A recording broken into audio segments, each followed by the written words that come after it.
안녕하세요. 복싱 매니지먼트 코리아 황현철입니다. 펀치라인 복싱 토크 시즌2 27회입니다. 저희가 2시간에 걸쳐서 일본 복싱에 대해서 얘기를 하고 있는데요. 오늘은 그 연결선상에서 일본 복싱 파트 3입니다. 오늘도 역시 WBC 국제심판위원이시고 복싱 매니지먼트 코리아 국제이사이신 임준배 위원님 나오셨습니다. 네, 안녕하세요. 복싱 매니아계의 지존이시죠. 코토바 서준환님 나오셨습니다. 네, 안녕하세요. 예, 얘기 이어가 보겠습니다. 저희가 지난 시간에 이제 주로 70년대의 그 일본 복싱의 황금기에 대해서 쭉 얘기하면서 그 관계가 있는 선수들에 대해서 뭐 와지마 얘기도 했고 90겐 요코 얘기도 이제 했고 와타나베 얘기도 했는데 70년대 일본 복싱이 정말 황금기였죠.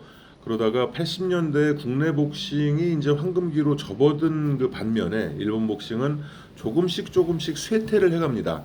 결국은 80년대 이제 말에 그 세계도전 22連패라는 정말 그 치욕적인 그런 기록을 안게 되는 일본 복싱인데 이런 그 80년대에도 그 세계 챔피언은 계속 출연을 했었어요. 하지만 많이 나오진 않았고 뭐 고바야시 고지라든지 뭐 하마다 스요시라든지 나카지마 시게요. 예, 뭐 80년 초반에 이제 나카지마 시게요. 그리고 도모리도 이제 82년도에 잠깐 챔피언을 했었고, 하지만 70년대 이렇게 우후죽순처럼 챔피언이 나올 때와는 이제 다르게 80년대는 서서히 저물어 갑니다. 많은 선수들이 세계 도전을 했지만 이제 실패하는 그런 쪽으로 갔고, 하지만 이제 87년도에 WBA와 WBC가 주니어 플라이급 밑에 스트로크급과 미니멈급을 창설하면서 이제 이오카 히로키가 그 WBC의 스트로크급 챔피언이 되죠.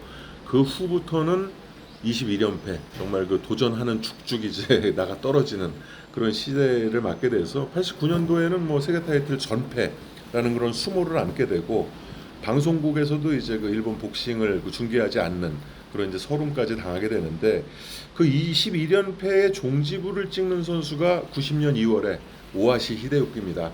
사실 오하시 선수는 장정구 선수와의 두 번의 그 승부 때문에 국내 팬들에게 많이 알려져 있고 지금은 사실 선수 오하시보다는 이노우에 나오야의 매니저 오하시로 더 많이 이제 알려져 있는 선수인데 이 오하시 히데유키의 집념도 참 대단했어요.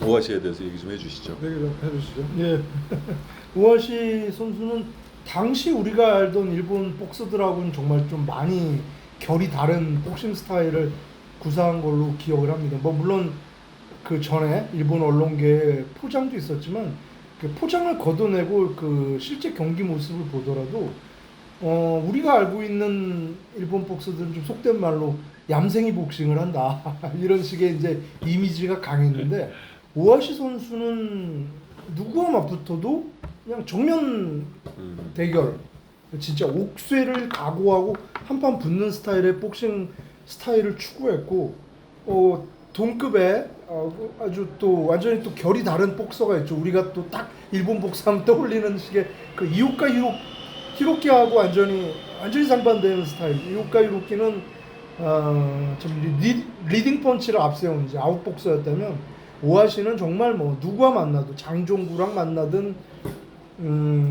리카르도 로페스를 만나든 뭐 부서지는 한이 있어도 자기가 뒷걸음질 치지 않는다라는 식의 복싱 스타일을 구사했던 복서로 기억에 남아 있습니다. 그러니까 우리가 그냥 그 당시에 라이트 플라이급의 일본 복서 그러면 이제 기우나 기우나도 뭐 이런 그런 선수가 어떤 전형적인 일본의 그 경량급 복서 스타일인데 오하시는 그 경량급 쳐놓고 굉장히 무거웠죠. 묵직한 아주 그 묵직한 복싱을 했기 때문에 일단 시합이 이기던 지도 상당히 재밌었어요. 호쾌한 시합이 됐고 KO 승부도 많이 났고 했고 그게 참 우리나라로서는 그 굉장히 가슴 아픈 기억이지만 오하시 선수가 그 최저반 선수를 바디샷으로 KO 시키는 거는 조금 아까 얘기하신 그 황 대표님 얘기하신 그 연패 그 끈을 끊어버리면서 굉장히 상징적인 시합이죠. 일본은 굉장히 그 중요한 시합이에요. 맞습니다. 네.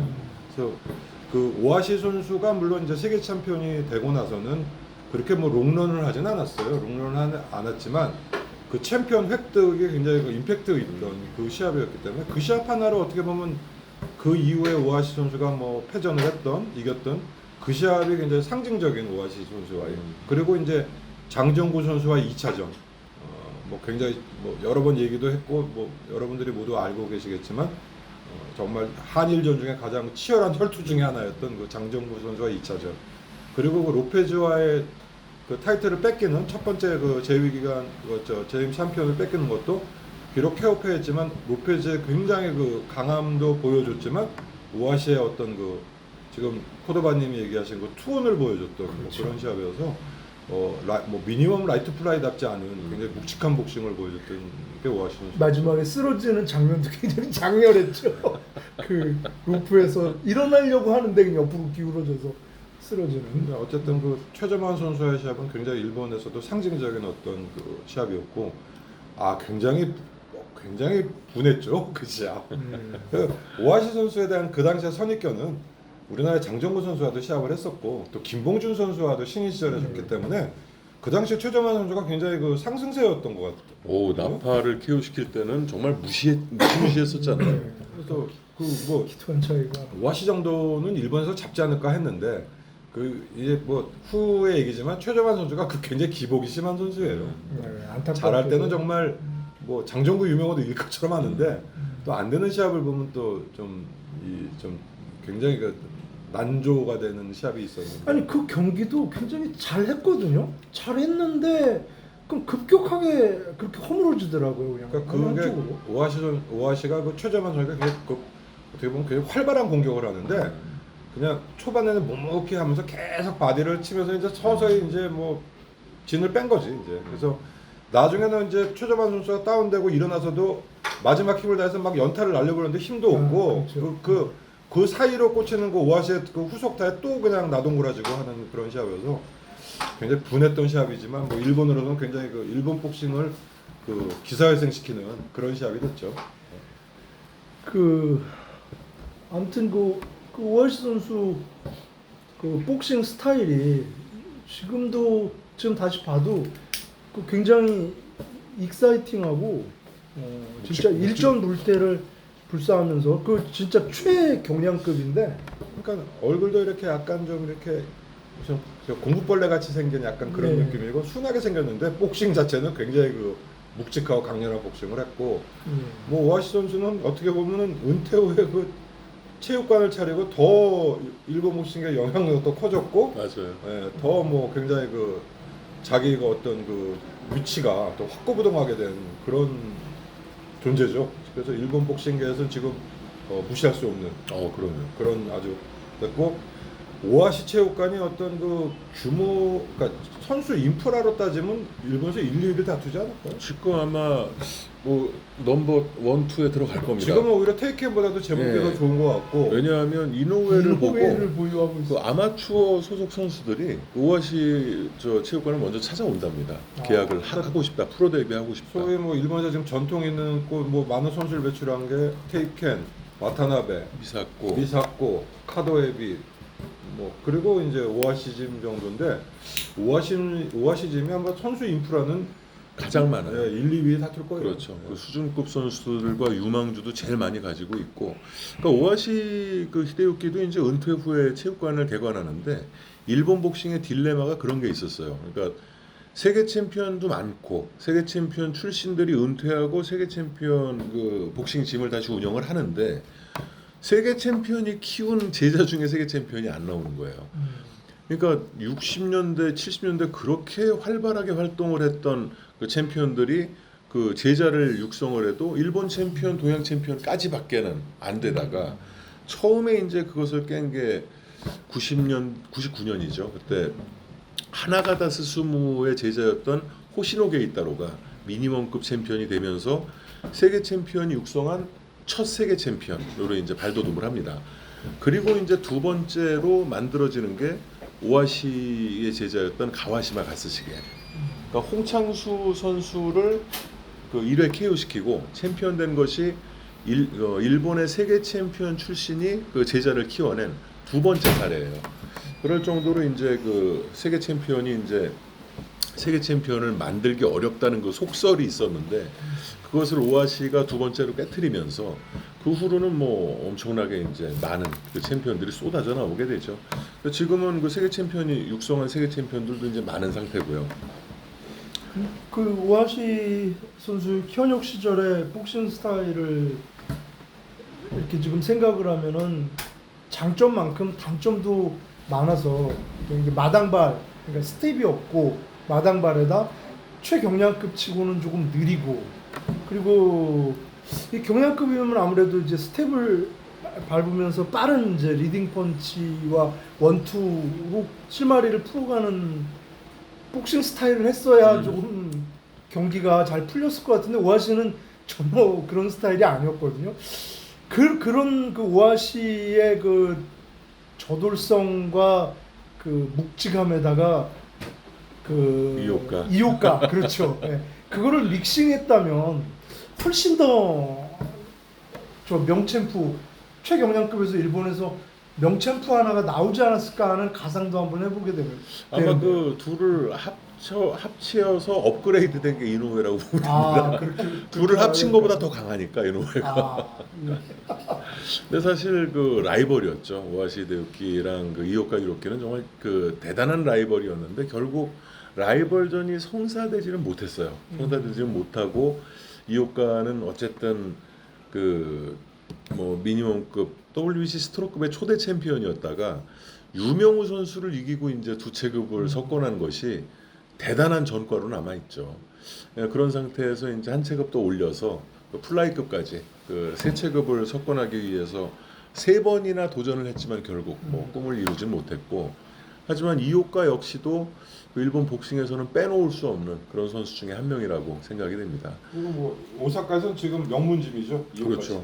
네, 그래서 그 조카인 가츠도가 이제 현재도 현역으로 활동을 하고 뭐 최근까지도 타이틀 통합하고 체급 올리고 뭐 아주 활발하게 활동을 하고 있으니까. 그럼 아까 와타나베지로 얘기할 때 그 오사카 지방색 때문에 약간 좀 일본 전국적으로는 그렇게 많은 생각보다는 인기가 높지 않았다라는 그런 진단을 해주셨는데 그 오하시는 그 벽조차 뛰어넘는 거예요. 아니 오하시는 도쿄고, 간서 쪽이 아니에요. 오하시는 오하시는 요코하마예요. 요코하마니까 도쿄고 이제 이오카는 아직도 오사카가 베이스예요. 자기도 옛날에 선수 할 때도 이오카는 베이스였고, 제가 잠깐 헷갈렸어요. 지금 이제 이오카 가츠도도 워낙 이제 그 아주 이 캐리어가 많은 챔피언에서 가끔 도쿄에서 시합을 하지만 뭐 아직도 많은 이제 그 시합을 오사카에서 하고 있고, 오사카에서 이제 또 넘겨서는 안 될 존재가 이제 다스요시 조이치로죠.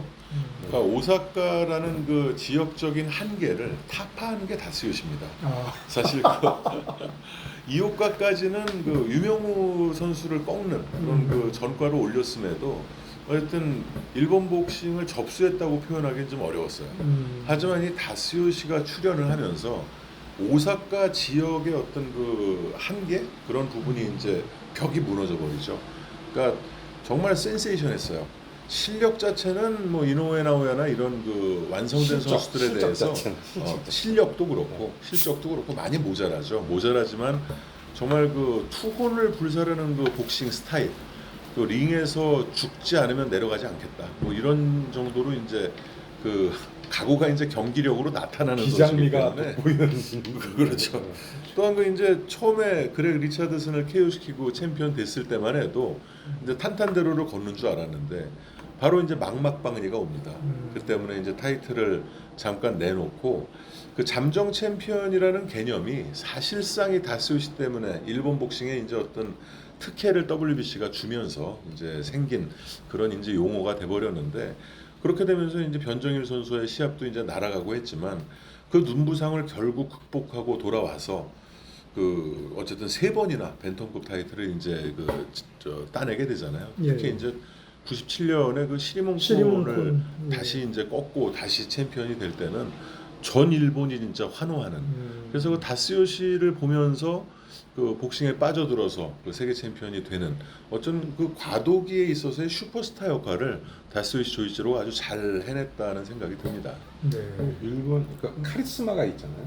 그렇죠. 그럼 뭐 지금 자연스럽게 저기 오아시 갔다가 지금 이제 다스요시로 넘어가는 흐름인 것 같고. 다스요시는 뭐 그 사실 패전도 많았죠. 비라펄과의 2차전, 다니엘 사라고사와의 2차전 패전도 많았지만 라바날레스에 또 KO패를 했고 KO패했고 뭐 결국은 마지막에는 그 같은 나라의 그 야쿠시제와의 라이벌전에서도 패배를 했지만, 그러니까 의외로 그 짧은 전적에도 패가 굉장히 많은데 또 이긴 시합도 굉장히 임팩트 있던 시합도 있고, 일단 그 라이프 스토리 자체도 다큐멘터리도 많이 제작이 됐고 했기 때문에 일본에서는 어떤 그 복싱 쪽에서는 그 빠져서는 안 될 인물, 그러니까 실력이나 뭐 실적을 뭐 일단 제외하고라도 뭐 어떤 인물적으로는 굉장히 그 일본 복싱의 그 중요한 위치를 차지하고 있는 선수가 다스요시 조이치로고, 또 오사카 지역에 지금 황 대표님 말씀대로 그 어린 청소년들에게 그 진짜 꿈을 심어준 그런 선수였고,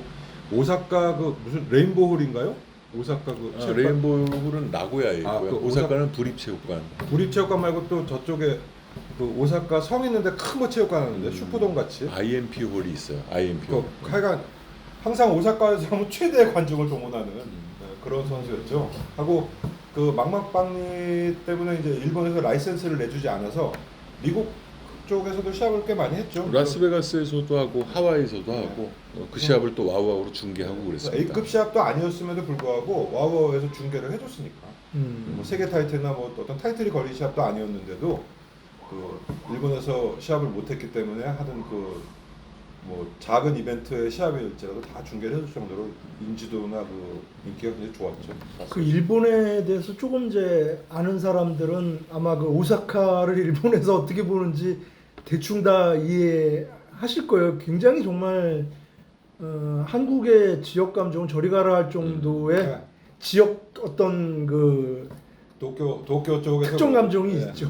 그래서 그 말도 이제 간사이 弁, 오사카 弁이라고 그래갖고 말도 굉장히 좀 특이하게 쓰고, 그 걔네들은 다 좌측 통행을 하는데 오사카만 유일하게 한국처럼 우측 통행을 한다든가. 그래서 뭐 그게 뭐 다는 아니겠지만 도쿄 그 심판들은 오사카 심판은 신뢰를 안 할 심판이 꽤 많아요. 그리고 오사카에서 시합하는 거를 도쿄 선수들이 무슨 적지 가서 시합하듯이 생각을 하니까. 아 그래요. 네. 그 정도로. 네. 그래서 아직까지도 그 뭐 지역 감정까지는 아니지만 그 어떤 지역에 대한 인식이 도쿄 쪽 그 오사카 쪽은 그렇게 생각을 좀 하더라고요. 그 나고야는 또 틀린 또 다른 게 그렇죠. 그러니까 나고야는 그 변정일 야쿠시지 시합이 판정이 이제 나고야에서 난 건데, 나고야의 판정은 정말 일본에서도 못 믿는다.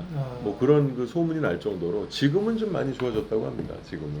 그래서 하고 근데 아무튼 그 오사카의 지역색을 뛰어넘는 그런 이제 개인적인 스토리와 경기력을 다스요시가 보여줬기 때문에 그렇죠. 지금도 이렇게 그 짧은 전적과 많은 패스에도 불구하고 이렇게 기억에 남고 많은 사람들 복싱 팬들의 입에 회자되는 복서가 아닌가 이런 생각이 드네요.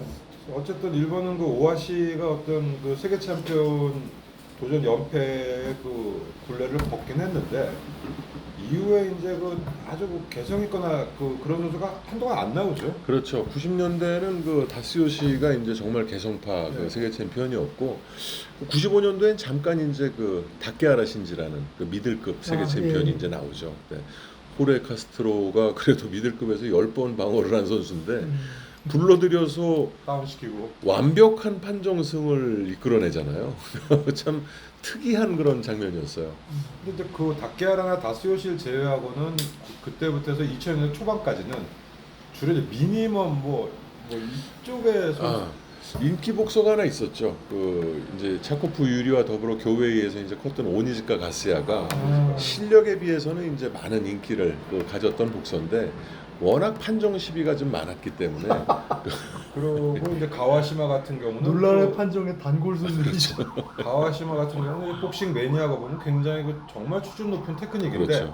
막상 이제 시합 자체는 뭐 이렇게 뭐 익사이팅하거나 그런 게 없기 때문에 어떤 기술적인 쪽으로 이렇게 흥미를 가지면 모를까 세계 챔피언하고 뭐 방어도 6샷까지 했죠. 많이 했습니다. 6샷까지 했는데 그냥 그 정도 하고 페나로사한테 타이틀을 넘겨주는 정도 했고, 그 이후에는 이제 미니멈의 호시노 게이타로라든지 그 이후에 뭐 니다 이런 선수들이 다 고만고만한 애들끼리 뭐 맨날 뭐 알람 브레시라든지 그 중남미의 선수들 이제 감보와 뭐 이런 선수들하고 99년, 2000년대 들어갈 때고 네.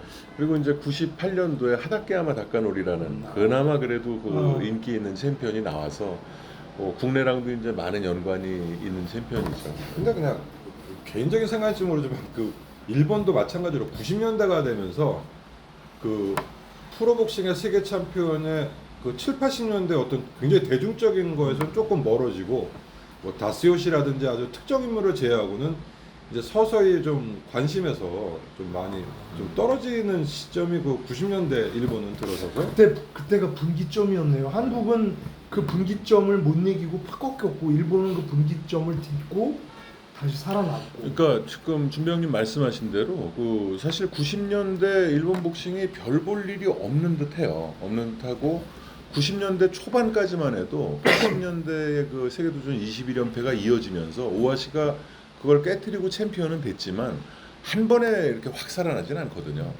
하지만 이제 그 위기 상황에서 그 교회짐에서 이제 차코프 유리라든지 5명을 우즈벡 나자로프 이렇게 중량급을 위주로 6명을 데리고 왔는데 결국 살아남은 건 이제 유리와 나자로프 그 두 선수였거든요. 슈퍼라이트급도 뭐 일본 챔피언까지 했다가 그 유럽 올림픽 한국 올림픽 서울 올림픽 금메달리스트였죠. 유럽으로 가서 이제 갔지만 세계 챔피언이 되진 못했고 그 용병 복소들이 와서 불을 지피는 상태에서 오니지카가 나오고 이제 그런 상태에서 다스요시가 슈퍼스타로서 쭉 활동을 하고 그런 상태에서 이제 하다케야마가 나오면서 이제 일본 복싱도 90년대 흥행이 꺼져갈 듯하다가 불이 붙습니다. 결국은 그런 부분이 이제 2000년대로 이어지고 2000년대 이제 중후반을 넘어가면서 이제 가메다 고키라는 또 걸출한 스타가 나오죠. 그리고 하세가와 호주미가 또 든든한 허리 역할을 해주면서 그게 이제 니시오카로 연결이 되고 그때부터 일본 복싱은 뭐 지금까지 탄탄대로예요. 그 이제 이어진 게 뭐 우찌야마 다케시라든지 그 이후에 야마나카라든지 미우라 다카시라든지 그렇죠. 해서 야에가시라든지 해서 그 90년대 후반을 또 시작을 해서 2000년대 그러니까 2010년 뭐 2010년 중반까지를 그런 선수들이 이제 이끌어가면서 시합 자체도 굉장히 이제 그 뭐라 그럴까 프로모터들 생각도 바뀌어서 꼭 뭐 타이틀에 물론 타이틀에 연연은 하겠지만 꼭 뭐 이겨야 된다 억지 판정 이런 게 아니고 어떻게 하면 재밌는 카드를 붙일까 그런 쪽으로도 많이 생각을 하고 또 뭐 테이켄도 그렇고 이왕 방어전을 할 거라도 좀 스토리가 있고 좀 재밌을 만한 카드들을 이제 자꾸 이제 만들어내기 시작하죠. 그리고 뭐 안 되면 일본인들끼리라도 라이벌전을 붙여서 사실은 뭐 우리나라도 그렇지만 일본인들도 우리나라보다 더 심하게 그 자기 나라 선수끼리의 어떤 큰 시합은 좀 리스크 때문에 좀 옛날에 많이 피했고 정말 어쩌다 하나씩 있었는데 그 다음부터는 약간 인식이 바뀌고 뭐 그 다스요시 조이치로 하다케야마 시합이 야쿠시치 시합이라든지 뭐 그 야에가시하고 이오카 시합이라든지 그래서 아주 그 굉장히 볼륨 있는 그런 그 같은 나라끼리의 그 경쟁을 붙이게 되죠. 사실 그 일본 복싱이 그 2010년대로 들어오면서 이제 스타 복서들도 많이 나오고 하게 되는데 아까 이제 지난 시간에 그 코토바님이 말씀해주신 것처럼 이 니시오카가 그 본물을 터트리는 시발점이 됐어요. 그러니까 2000년부터 4년 동안 베라프로한테 4번을 도전해서 2무 2패로 도전 성공을 못하고 은퇴를 이제 하려고 했는데 더 해라, 더 해보자. 계속 주변에서 독려를 해주는 바람에 연장을 해서 나이 30이 넘어서 이제 슈퍼벤턴급 챔피언이 됩니다. 돼서 조니 곤잘레스를 상대로 멕시코 원정 방어전에서 조니 곤잘레스를 KO시키고 미국 가서 라파엘 마르케스를 판정으로 꺾고 물론 이제 그 다음 방어전에서 논지토 도네어를 미국 가서 이제 또 방어전을 7차 방어전을 하지만 거기서 이제 KO패를 하죠. 그러면서 은퇴를 하게 되는데 그러면서 일본인들에게도 할 수 있다. 그런 이제 자긍심을 줬거든요. 앞방이 아니고 그렇죠. 일본 나가서도 거기다가 라파엘 마르케스나 조니 곤잘레스는 그냥 만만한 상대들이 아니었거든요. 그러면 그 멕시코 그쪽에 하드 펀처들이었는데 그걸 상대로 오히려 적지에서 이기는 모습을 계속 보여줬기 때문에 아마 그런 부분이 자극제가 좀 많이 됐던 것 같아요. 저도 기억에 90년대 이후에 가장 매력적인 일본 복서라고 그러면 역시 니시오카 도시압기를 이렇게 꼽겠는데 그 경기 때문에 사실은 그 조니 곤잘레스 왜냐면 조니 곤잘레스를 저는 굉장히 또 매력적인 복서로 봤거든요. 그 전형적인 멕시칸 그렇죠. 스타일이죠. 이길 하드 때는 펀쳐죠. 예, 무지막지한 KO로 이기고 질 때는 저렇게 허망하게 질 수 있을까 싶을 정도로 너무 그냥 허무하게 무너져 버리는 그런 진짜 무슨 알폰소 사모라의 후예 같은 이런 이제 복서인데 조니 곤잘레스랑 붙는다고 그랬을 때 그것도 멕시코의 원정을 가서 야 일본 복서가 멕시코의 원정 니시아 도시아키가 누구길래 그러나 이제 그 모르는 상태에서 그 경기를 보고 아주 그 경악을 했습니다. 진짜 그 경기력에 그 경기가 오래 가지도 않았지만 그 적절한 타이밍에 그 사우스포가 그 조니 곤잘레스의 턱에 그걸 꽂아 넣어서 조니 곤잘레스 아예 링 밖으로 튕겨. 그렇죠. 근데 돌아가도 그래서 아주 실신 KO를 시켜버린 이후에 그러고 나서 이제 니슈카 경기를 그 베라폴 사프롬 전부터 해가지고 다시 다 봤는데 굉장히 매력적인 일본 파이터들은 사실 니시오카는 역시 오사카 쪽이에요. 그래서 그 다치오시의 뒤를 잇는 어쨌든 그 천재 복서, 천재형 스타일의 선수라고 그래서 관심이 많았습니다. 그래서 이제 오사카 방송이 따로 있고 도쿄 쪽 복싱 프로그램이 따로 있었는데 어쨌든 테이켄에서 이제 또 매니지먼트를 하는 선수다 보니까 도쿄 쪽에도 자주 소개를 해주던 선수였고 세계 타이틀 기회를 아무리 잘해도 4번씩이나 주지 않거든요. 한 선수에게. 이건 뭐 여담이지만 그 일본 가서 혼다 회장하고 얘기를 해보니까 예. 니시오카를 굉장히 그 인간적으로 신뢰를 하더라고요. 니시오카 자체를. 그러니까 혼다상에 뭐 진짜 수많은 선수를 배출했지만 이렇게 가서 얘기를 하다 보면 하마다하고 니시오카를 어떤 그 뭐 복서로서가 아니고 인간적으로도 굉장히 동반자로 생각해요. 굉장히 그 하마다하고 니시오카를 굉장히 그러니까 뭐 비라폴한테 4번의 기회를 주는지 그건 모르겠는데 어쨌든 뭐 그것도 비즈니스니까 뭐 신뢰한다고 한 건 아니겠죠. 가능성이 재능을 눈여겨 본 거죠. 예, 비록 도전에는 실패했지만 언젠간 되겠다고 이제 생각을 한 근데 것 같아요. 거기에는 그 사람의 어떤 인간적인 신뢰감도 바탕에 깔려 있는 그렇죠. 것 같더라고요. 그래서 이놈은 될 놈이다 뭐 생각을 했는지 지가 열심히 하니까 기회를 주는 걸 하마다는 거고요. 제 선입견으로는 일본 남자들이 되게 신뢰를 가질 법한 인상을 가졌고 니시오카는 누가 봐도 아 이 사람 참 사람 좋을 것 같다라는 인상이 참 좋아서 니시오카도 뭐 결국 이제 노니토한테 뭐 지고 은퇴를 하지만 근데 참 안타까웠어요. 복싱 자체가 뭐 아주 화려하지는 않지만 굉장히 그 뭐라 그러나 날카롭죠. 날카롭죠. 니시오카의 복싱은. 근데 뭐 화려한 뭐 이런 건 없지만 아주 뭐 잘하는 선수죠. 예. 총 전적이 제 기억이 정확하진 않은데 저기 37승 23KO인데 39승 24KO. 39승 24KO인데 5패. 예, 3무 5패인가 그렇죠. 5패 3무.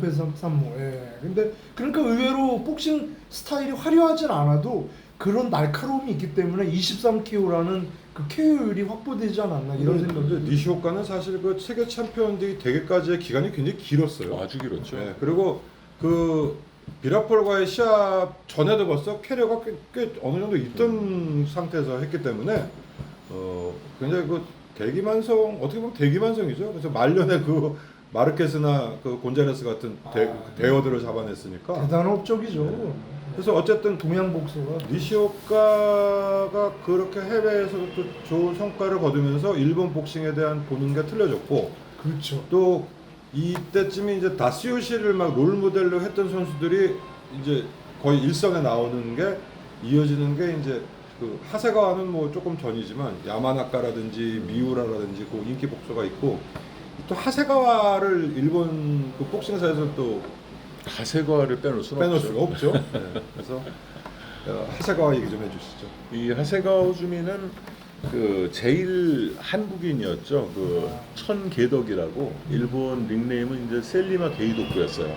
그래서 일본 미들급 챔피언도 하고, 근데 이 사람이 북조선 쪽이었습니다. 북한 측 조총련계 이제 선수 출신으로 은퇴하고 체육관을 차렸는데 그러면서 거기서 배출된 선수예요. 그래서 동양 타이틀을 따고 어쨌든 데뷔 초기에는 패배도 있고 뭐 그다지 이렇게 뛰어난 그런 실적을 보여주지 못했지만 KO율 자체가 굉장히 낮았죠. 그렇죠. 처음에 시작할 때는. 시작할 때. 하지만 그 경기를 치르면서 계속 발전하는 모습을 보여줬고 결국 이제 세계 챔피언이 되죠. 그 다치오시의 타이틀을 가져갔던 이제 베라폴 사프롬을 이제 꺾고 챔피언이 되고, 그러고 난 다음에 이제 셀리마 짐에서는 이제 선수가 거물이 돼 버리니까 얘를 어떻게 하지를 못하는 거예요. 감당을 못하는 상황이 됐는데, 여기서 이제 일본 복싱계와 또 자꾸 국내랑 비교해서 좀 그런데, 조금 이제 이런 거는 그 배워야 된다고 생각을 합니다. 그러니까 국내에서는 내가 감당이 안 돼도 끝까지 움켜쥐고 있으려고 해요. 근데 그 외국에서는 내가 감당이 안 될 때는 충분히 이제 그 선수를 좀 자유롭게, 자기가 조금 손해를 보더라도 그 길을 열어주는 그런 풍토가 좀 있거든요.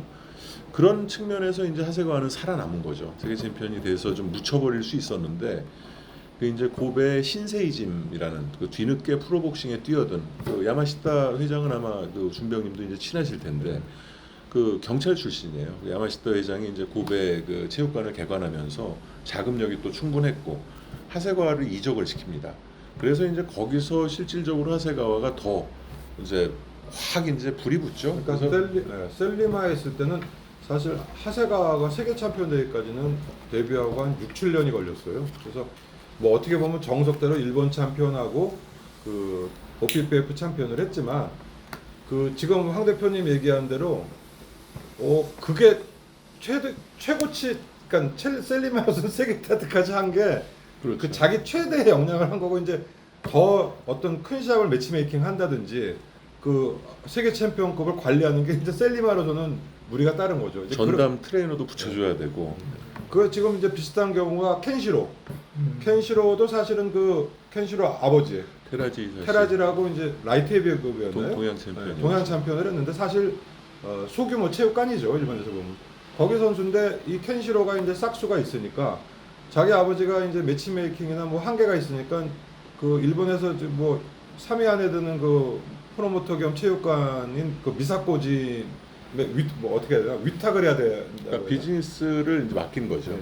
그래서 지금 현재는 그 켄시로는 그 아까 얘기했던 그 교회가 아니고 저 신세이짐의 야마시타와 미사코가 공동으로 관리를 하고 있어요. 그래서 일본은 이제 그런 쪽에서 내가 내 능력이 박히다 그러면 뭐 협업을 해야 된다고 하나, 뭐 그런 게 좀 많이 적어져 있고, 뭐 우리나라도 그렇겠지만 체육관 그 관장이나 매니저와 프로모터 간의 그 릴레이션십이 상대적으로 우리보다 분쟁이 적죠. 예, 그리고 어떻게든지 뭐 좀 분쟁이 생길 경우도 좋은 쪽으로, 어차피 복싱을 위해서 뭐 하는 쪽으로 해결하려는 경우가 좀 많은 것 같아요.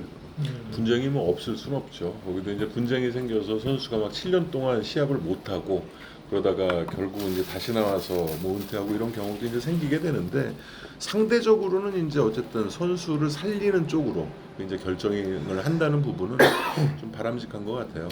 근데 하세가와가 어쨌든 세계 타이틀 차지하고 계속 방어전을 치르면서 또 기량이 발전을 해서 나중에는 뭐 방어전을 하면 2회 KO, 2회 KO, 1회 KO, 1회 KO 이렇게 이제 결정을 지어버립니다. KO 연속, 그러니까 10차까지 방어하는 중에 6연속 KO가 있는데, 6번의 세계 타이틀에서 총 소요된 라운드. 소요된 게 11라운드예요. 그러니까 한동안은 뭐 2회 KO, 2회 4차 방어, 5차 방어부터 1회 KO, 2회 KO, 4회 KO, 뭐 2회 KO, 1, 4 뭐 이렇게 나가고 이렇게 나가니까, 그래서 하고 그 하세가와 전성기 때 그 연타 치는 거 보면 정말 거짓말 좀 못하고 손이 안 보일 정도로.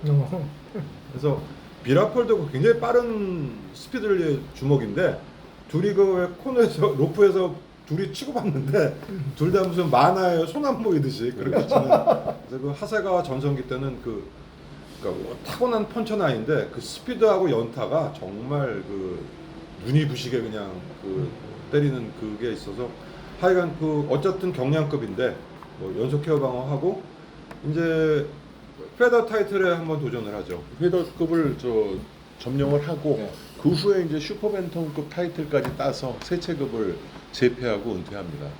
그러니까 참 선수로서는 더 이룰 것이 없었는데도 마지막 그 슈퍼벤텀급 타이틀을 따도 방어전을 하지 않을 것이라는 걸 매니저가 알면서도 끝까지 응원해서 그 시합을 잡아줘요. 그러니까 원래 이제 슈퍼반tam은 이제 키코 마르티네즈라는 그 스페인, 예. 약간 뭐 지금 뭐 그 선수 얼마 전에 챔피언 한번 됐다 또 바로 뺏겼는데, 그러니까 문제아예요. 그 엉뚱한 데 가서 KO로 이겨가지고 챔피언 돼가지고 타이틀을 갑자기 따고 업셋 그 전문인데 이 선수가 이제 슈퍼반타 하세가와가 승산이 있었던 것 같은데 그 마르틴에서 강타에 걸려가지고 타이틀을 일단 따는데 실패하죠. 하지만 이제 우고 루이스라는 선수에게 하고 그 시합은 세계 타이틀 매치에 도전을 하는데도 져도 은퇴고 이겨도 은퇴다 뭐 이런 적하고 혹시 이기면 1차 방어전 한 번 방어전 정도 뭐 이런 식으로 이제 생각을 하고 매니저하고도 그렇게 얘기를 했고 일본은 지금도 가서 보면은 이게 너 마지막이야.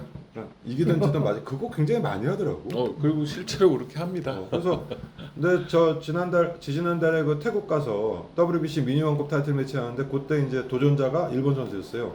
그 미사코지미 선수였는데 노장이거든요. 세계 타이틀만 이번 세 번째 도전인데 그 시합 전에 그러더라고. 그 미사코 상이 이기든 지든 너 이거 마지막이야. 그러고 선수도 알았다 그러고 뭐 올라가서 혹시 이기면 또 생각이 바뀔지 모르지만 뭐 이게 그 시합 전에 그런 걸 미리 이렇게 얘기를 많이 하더라고. 근데 그 선수는 나이가 40이 다 돼서 실질적으로 이길 확률도 없었지만 거긴 뭐 은퇴를 해야 될 시점이었던 것 근데 같아요. 그러니까 시합은 재밌더라고. 왜냐면 1라운드도 뭐 볼 게 없으니까 막 치고 들어가더라고. 또 뭐 도안이면 뭐니까. 하세가와 호즈미 최종 전적이 어떻게 되는지. 하세가 5패. 30 아니야. 하세가 26승 16KO 5패. 그 저기 제가 마지막으로 알고 있던 전적에 비해서 KO가 굉장히 많이 제가 21승 5KO인가 때 보고 초반에는 그랬죠. 예, 참 KO율이 낮은 챔피언이다 근데 생각을 했는데 세계 타이틀 10번 방어 중에 6번, 그렇죠. 그러니까 7번인가를 7번. 예. KO로 방어했으니까. KO로 방어. 그러니까 챔피언 되고 불이 붙었죠. 그러니까 동양 챔피언 될 때까지만 해도 펀치력은 없었어요. 그러니까 상대를 KO 시키는 타이밍을 잘 못 찾던 선수였는데 제스마카가 이기고 이제 동양 챔피언 되고 나서부터 조금씩 KO의 맛을 좀 알아간 것 같아요. 그러니까 우리나라 유명우 선수가 약간 그렇죠. 네, 예, 저도 딱 그렇게 연상해요. 그뭐 세계 챔피언이 됐다고 갑자기 주목이 세진 건 아닐 텐데 뭔가 이제 포인트를 읽는다고 할까 뭐 그런 거. 유명우 선수가 데뷔 13전까지 KO가 없었어요.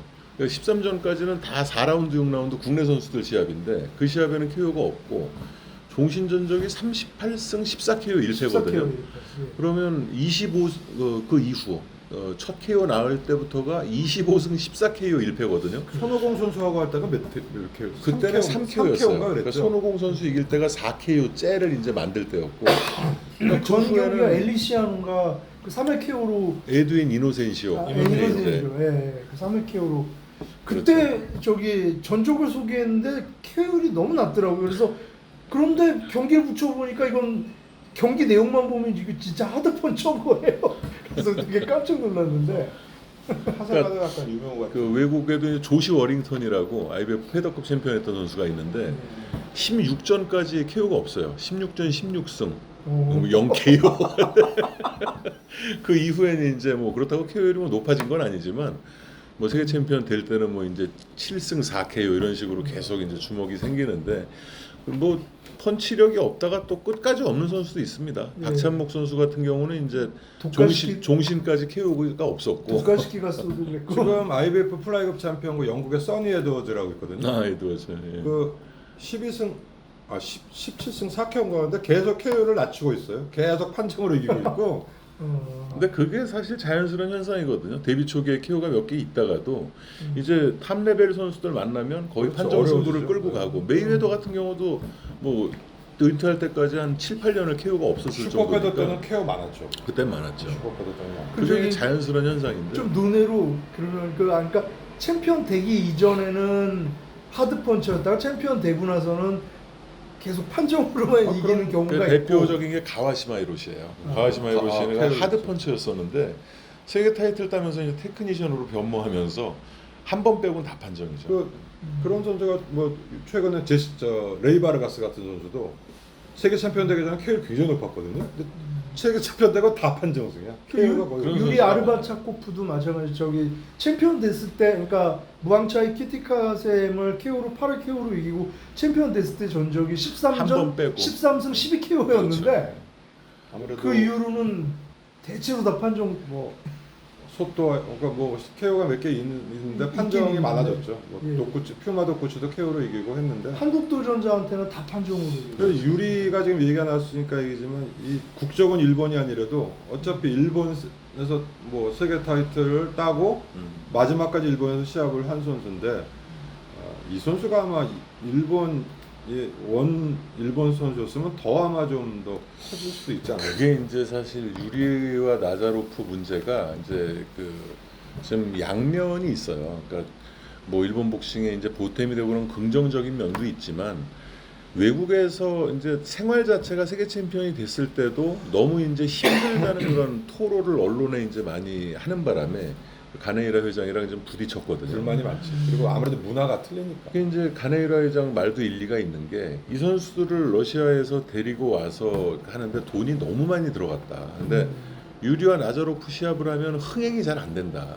그러니까 심지어 그 무앙차이 키티카셈과 도전전을 할 때는 이거 자체로만 관중을 끌어모을 수가 없으니까 미키루크라는 영화 배우를 이제 불러들였어. 두 번째 경기였거든요. 그래서 그 이벤트를 넣어서 하는 바람에 겨우 관중이 이제 찾고 결국 나자로프는 흥행이 안 되다 보니까 그 말년에 프랑스로 이적을 시킵니다. 그러니까 이제 그 프로모션의 입장도 이해가 가고 유리도 이제 시합을 하다 보니까 아무래도 이 좀 모멘텀이 좀 떨어지는 생활이 나아져야 되는데 그게 이제 안 됐던 거죠. 나자로프 같은 경우도 그 세계 타이틀 방어전을 큰 데서 한 적이 별로 없어요. 고라쿠에에서 고라쿠에는 많이 보통 하죠. 그 국내 타이틀이나 동양 타이틀 정도로 하는 그 시합장인데 세계 타이틀임에도 불구하고 거의 고라쿠에에서 했고. 그렇죠. 라이트급 챔피언인데도 불구하고 도전자의 질을 보면 국내 뭐 동양 주니어 웰터급 챔피언이던 박원 선수가 도전자로 갔을 정도니까. 인도네시아 뭐 그렇죠. 하고. 타롤레라든지. 그래서 유리는 사실 실력으로만 보면 플라이급 올타임 랭킹에서 그렇죠. 들어갈 수 있는 선수죠. 10위 안에는 들어갈 수 있는 선수인데 상대적으로 뭐 그런 핸디 때문에 했지만 어쨌든 유리가 9차까지 방어했나요? 8차까지. 8차까지 방어하고 그 후에 정확한 내막은 모르겠는데 차차이 사사쿨과의 방어전 이후에 한동안 그 컨디션 난조로 공백기를 갖다가 사자콜 방어전 하고 이제 한 1년 정도 공백이 있었죠. 1년 1개월 있었고 다시 재전을 했을 때는 몸 상태가 눈도 좀 좋지 않았고 이렇게 상대가 두세 개로 흔들려 보인다고 말했을 정도였으니까 거기다 완전히 그 모티브를 잃은 상태였어요. 그 사사쿨과의 그 시합이 마지막 시합이 되면서 1패 마지막 그 단 하나의 패배를 당하고 그냥 깨끗이 은퇴하고 본국으로 돌아가. 지금 일본에서 안 살 거예요. 지금은 러시아에 있는데 한동안 일본에서 살았습니다. 그래서 지금은 러시아로 돌아갔죠. 하여간 그 우리나라의 진윤원 선수와 그 시합을 했고 그다음에 또 차남훈 선수가 있는데 예. 차남훈 선수는 사실 아까워요. 예. 진짜 아깝죠. 그것도 한번 아깝죠. 논란의 판정에 한번 넣어서 그 논란의 판정도 그렇고 상대가 잘못됐어. 그 플라이급을 하는 것도 무리였고 그리고 거기다가 유리라는 그런 아니 그리고 네. 막판에 다운도 석연치 않은데 그 당시에 맞아요. 주심이 제가 좋아하는 카를로스 파데였는데 아유 편파 판정을 해버리더라고요. 그 챔피언 주심의 어드밴티지. 진행이 주심의 진행이 너무 편파적이었어요. 그냥 유리 시합이. 챔피언 어드밴티지를 줘가지고 그냥 다운을 해버리니까 차남훈 선수는 거기서 그냥 한참 올라가는 기세였는데 차남훈 동력을 선수가 잃어버린 거죠. 때리는 것이 다운이었죠. 한국은 그렇죠. 다운으로 인정을 안 해버리고 단정은 인정 안 하고 차남훈 선수 슬립인데 그건 그건 다운으로 다운으로 인정을 해버리고 어쨌든 그 한참 올라가는 추세였는데. 유리와 나자로프의 그 의의라면은 일본 복싱 한참 안 좋을 때 그 교회에서 러시아의 그 아마추어 탑을 6명을 수입을 했는데 결국 그 헤비급 쪽은 뭐 한두 번 하고는 그냥 다 가버렸고 그 나자로프와 유리와 또 그 슈퍼라이트급 일본 챔피언한 선수가 일본 챔피언만 하고 이제 네, 그래서 그래서 이름은 기억 안 나는데 네. 88 올림픽 금메달리스트 무슨 스키야. 그래서 하여간 유리하고 나자로프는 일본에서 어쨌든 세계 챔피언까지 하고 성공을 했지만 그 일본 현지인이 아니기 때문에 어떤 한계. 그래서 그 유리는 뭐 다 뭐 진윤원이나 차남훈 선수가 잘 싸웠지만 그 무앙차이 키티카센과 1, 2차전은 정말 쇼킹했고 정말 임팩트 강했어. 그 어쨌든 태국 가서 이긴 최초의 일본 라이센스 복서 세계 타이틀 매치 복서잖아요. 그러니까 일본인은 아니더라도 일본 라이센스를 가진 선수가 태국 원정에서 처음으로 이긴 그 세계 타이틀 매치에서. 아니 그것도 또 레퍼리 얘기가 나오는데 리차드 스틸이면은 명심판이잖아요. 근데 그것도 아주 이상하게 그 경기를 운영을 해가지고 사실은 끝냈어야 경기를 계속 붙이는 거예요. 그래가지고 태국이니까. 그러니까 태국 가면 그런 것 같아요. 참 내가 어이가 스포츠 없어가지고. 심판도 아, 태국에서 리처드 계속 스틸은- 기회를 주고. 그래서 리처드 스틸이 왜 저러지? 나 저번에 세계 타이틀 매치 태국 갔는데 미국에서 태국 처음 온 놈이 3회전에 태국가 뚫겨 맞으니까 스톱을 시켜버린 거야. 그랬더니 막 프로모터 넋 나가고 관중들이 그 앞에 그 어디 시골 출신인데 시골에서 응원하는데 다 울어. 한 30명이 우니까 아 경기장 분위기 쎄해지더라고. 그 시합이 또 태국에서 아, 유료 살벌했겠네. 입장으로 했던 시합이었잖아요. 그래서 하여간 태국은 여전히 하여간 좀 신기한 나라예요. 복싱에 한해서는 아직까지도 그 스타일도 그렇고. 그럼 유리에 비춰서 라크바신 같은 선수는 어떻게 간주를 해야 돼요? 그러니까 그게 이제 국내는 철저하게 한국인만 생각을 하는데 사실 라크바가 그 하다케야마를 이길 때 또 미국 가서 미겔 칼리스트를 꺾고 라이트급 타이틀을 딴 게 다 한국 선수로 가서 딴 거예요. 예. 국적은 몽골이지만 예. 근데 그거를 인정을 KBC에서 이제 안 하는 그게 돼버리니까 그게 좀 아쉽죠 사실. 조금 불합리한. 국내 비즈니스로 세계 챔피언이 된 네, 건데. 국내 비즈니스도 있고. 그러니까 일본도 세계 챔피언이 지금 93명이 나왔어요. 이거 신가키 사토시 빼고 거기는 IBF를 인정을 하지 않으니까. 근데 일본의 그 라이센스를 가진 일본 소속으로 세계 타이틀을 딴 건 그 유리랑 나자로. 또 나자로프, 또 호르에 리나레스, 또 이글 교화라는 이제 그 태국 선수가 일본에서 활동을 했거든요. 이 네 명을 더하게 되면 이제 97명이 되죠. 근데 홍창수와 이열리 같은 경우는 홍창수는 이제 그 저 조선적이었다가 대한민국 국적을 취득을 했고 이열리는 원래가 대한민국 국적인데 뭐 제1 3세기 때문에 일본에 이제 살고 있고 그러니까 그 선수들은 일본 선수로 이제 그 치더라고요. 거기서 그러면은 했기 때문에. 저것도 애매하네. 헤르만 토레스 같은 경우에 챔피언이 될 당시에는 일본 프로모션 소속이 근데 아니었나? 그거는 그 저거죠. 라이센스는 아마 멕시코, 일본 라이센스도 일본 시합했으면 갖고 있었겠지만 그거는 수입 선수로 보는 거지. 수입 선수로? 아니에요. 그러니까 유리도 마찬가지인데 토레스가 장정구 선수를 3번이랑 했을 때 이겼다면 일본의 챔피언으로 올랐을 거예요. 센다이 토레스. 교웨이 토레스였으니까. 토레스. 근데 그 강순중 선수랑 했을 때는 그 일본 소속이 아니었던 것 같아요. 떠나가. 그랬나요? 그때는 아마 트레이닝 파트나 이런 부분은 잘 모르겠는데 그때는 이제 그 교웨이 토레스가 아닌 헤르만 토레스로 왔기 때문에 뭐 그렇게 된 것 같습니다. 뭐 얘기하다 보니까 또 한 시간이 갔는데 그거 나왔어. 예 파트 3는 여기서 마무리하고요. 다음 시간에 또 이어서 그 일본 복싱에 대해서 얘기를 나눠보도록 하겠습니다. 준배 형님 클로징 황 대표님이 해주십시오. 하시죠. 해주십시오. 태풍이 거의 이제 수도권 왔나 봅니다. 바람 소리가 굉장히 셉니다. 근데 이게 뭐 어차피 방송 녹음된 거는 뭐 초기에 나가겠지만 오늘 며칠이죠? 8월 10일입니다. 8월 10일 오후 여러분 날씨 조심하시고 일찍 집에 들어가시길 바랍니다. 예, 감사합니다. 감사합니다.